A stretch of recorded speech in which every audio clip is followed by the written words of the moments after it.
Ufeli Ezekwesili. I'm the managing editor at Paystack, and I'm honored to be here to speak with you all today. It's amazing that this platform exists to empower people who are passionate about becoming the change that they wish to see in the world. And I'm happy to be here to share what I've learned about storytelling and how you can build a brand using effective storytelling. I've only got about 7 minutes, so I'm gonna get right into it. I think of a brand as the instinctive perception that people have about you or your organization.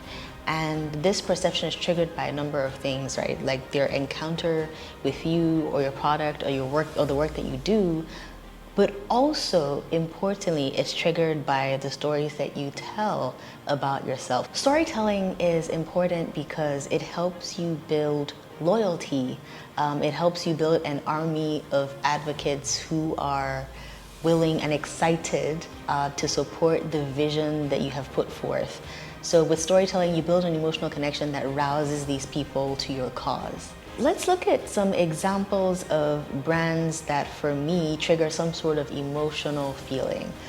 A very popular one, for instance, would be Nike.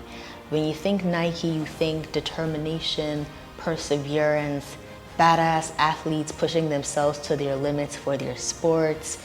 You know, I think Serena Williams, and as someone who's an athlete, that is an identity that I connect to, that I aspire to. Bringing it closer to home, another brand that I think does good storytelling is Chess and Slums. And for me, you know, the connection there is the idea of this one person taking on a challenge and building out a community to, you know, bring kids out of poverty by building their confidence through this game that really challenges their minds. And they're playing with adults and they're beating them, and then they're seeing that they're capable of so much more than they thought that they could have been. So that's another brand. Before we go into exploring, you know, what are the kinds of stories that you might want to tell and how you begin to think about that, one thing that is important to have down, whether as an individual, a creative, a business owner, an organizer of a nonprofit, what is your purpose? Like, why is it important for you or this thing that you have built to exist? What is the value that you are adding to the ecosystem, the community, the world? Having the answer to that question very clear is important because it will guide the stories that you tell. I'll go into an example with Paystack shortly. Before that, I would like to share a quote that our head of growth talks about when we're planning out the stories that we want to tell. It talks about how we don't commit random acts of storytelling. And the point is not that, oh, you know, you can't be spontaneous. No. The point is that stories exist to solve a problem, ideally. And the idea is that you go into storytelling with intention. There is something that you want to communicate that will contribute in some way, shape, or form to how your initiative grows. So as we think about what are the stories that we want to tell, one of the first questions to ask after you've got clear about your mission and your purpose is, what is the problem that you want to use storytelling to solve?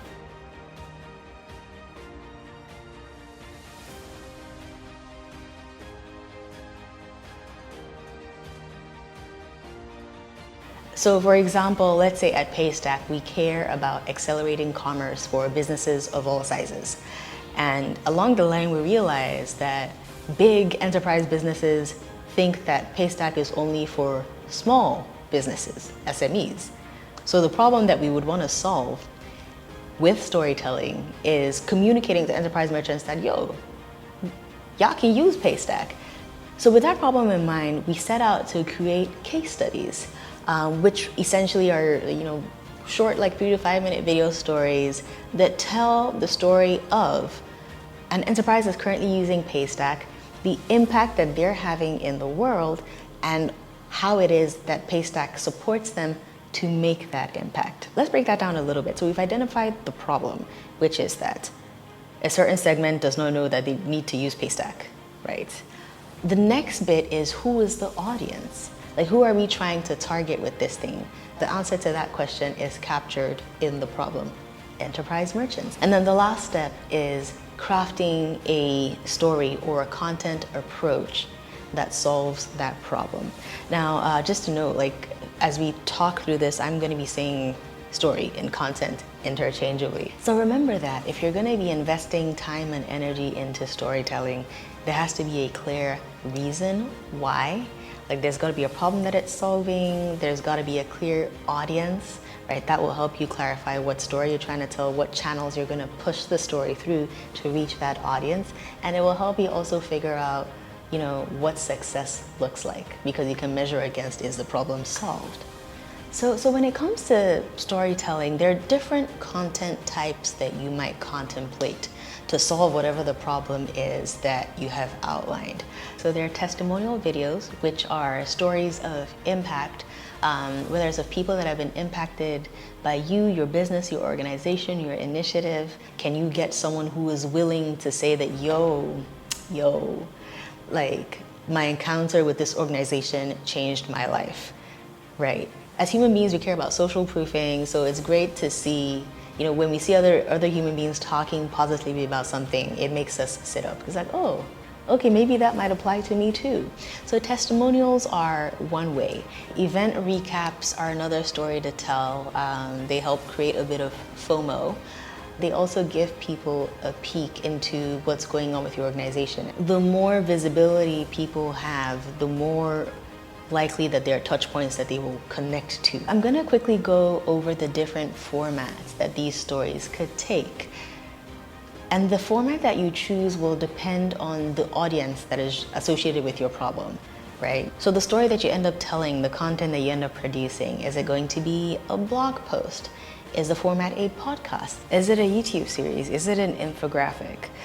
It goes without saying that it's very important to consider, you know, what are the channels that this audience consumes information, and meet them there.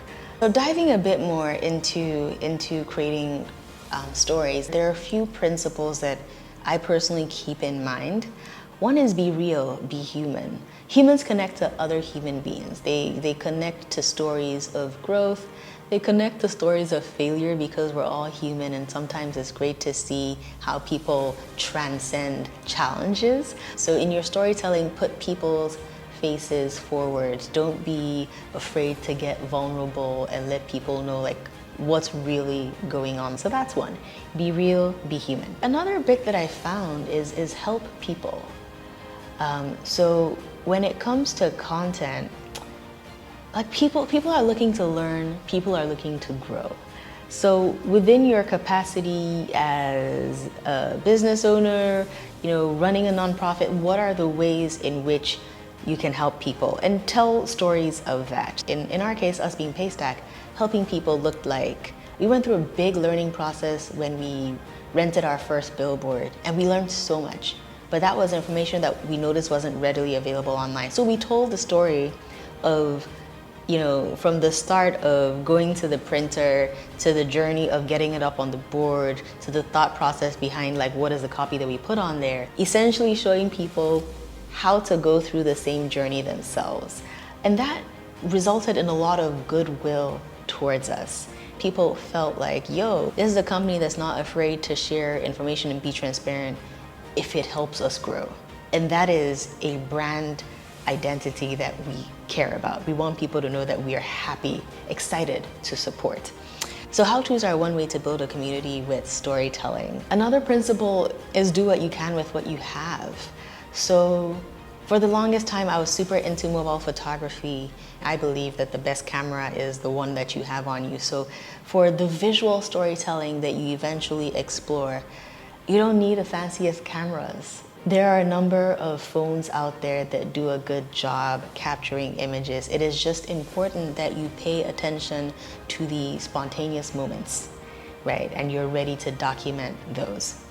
So do what you can with what you have. Last thing I'd like to share is that consistency is key. We build brand images in our mind when we see consistent, repetitive images or narratives.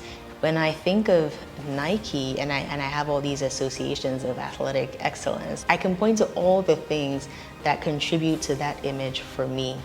Again, a reminder that storytelling is super important, but there are other components to pay attention to help build out that brand image. I've touched on quite a few areas, but to summarize, overall be clear on why you do, what your purpose is, and what your value add is to the community, the ecosystem, the world. Like, know that for yourself. Next is identify the problems that you want to use storytelling to solve. Then for each problem, identify the audience that problem concerns. Then identify the messaging that will help you solve that problem. Once you have that, identify the format that is best to convey that message. Go ahead and create the content and be consistent about pushing out that narrative. So thank you all for listening. I hope you found this session helpful. I hope that it helps you think through practical ways that you can begin to flesh out a storytelling plan for your brand. Please feel free to reach out to me, beyond this on Instagram, Mohini, Ufeli. I'm happy to chat with people when I'm not super focused on Paystack work. So,